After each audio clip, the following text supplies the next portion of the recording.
Tatanka. Yeah. Right. Exam leaks and rewrites. What a shame for Zimbabwe. You know, this has actually become a perennial problem, which is highlighting or indicative of the rot and the incompetence in the management of our public institutions, especially those of education. It's unfortunate.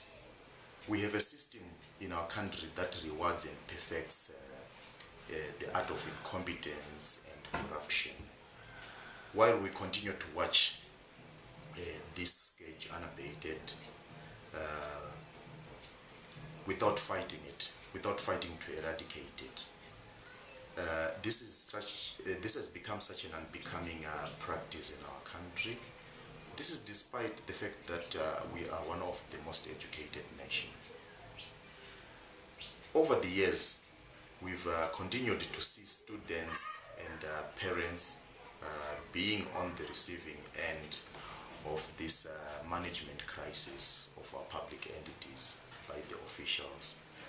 Parents bear the cost, if you know what I mean. Students, most of them do not have access to these leaked papers. It's only the few who have access to these leaked papers. But most of the students, the majority of them, we are probably talking about more than 90%, have to rewrite an exam that they never had access to prior to writing it. And we continue to see the officials, the corrupt officials who are driving this corrupt tendency. They continue in their positions. Some are even promoted in the process. And they do not do the honorable thing to resign. We've only seen one official in our system, the then Minister of Education, Minister Garwe, who had to resign after a leak of that exam. Then, while the students have to go through the process, you know, it takes a lot to prepare for an exam, only to be made to rewrite, and it demotivates the students in the process, and you will not necessarily perform as good as you did in the first paper. And we continue to see the official benefiting out of corruption, while the students and parents are suffering because of that. And I'm sure money changes hands here, gentlemen. We must weigh then we must weigh the benefits of a truly knowledgeable populace against the detriment of fake competence resulting from leaked papers.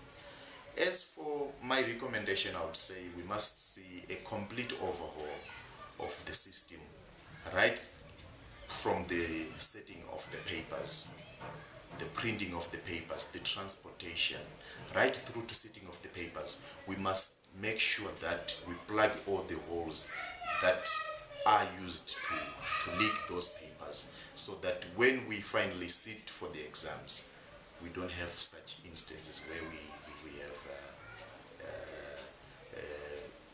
these scams being exposed and students being made to rewrite, parents having to bear that cost. It's very unfortunate for Zimbabwe. We must do better than that. We are a very educated nation. Thank you.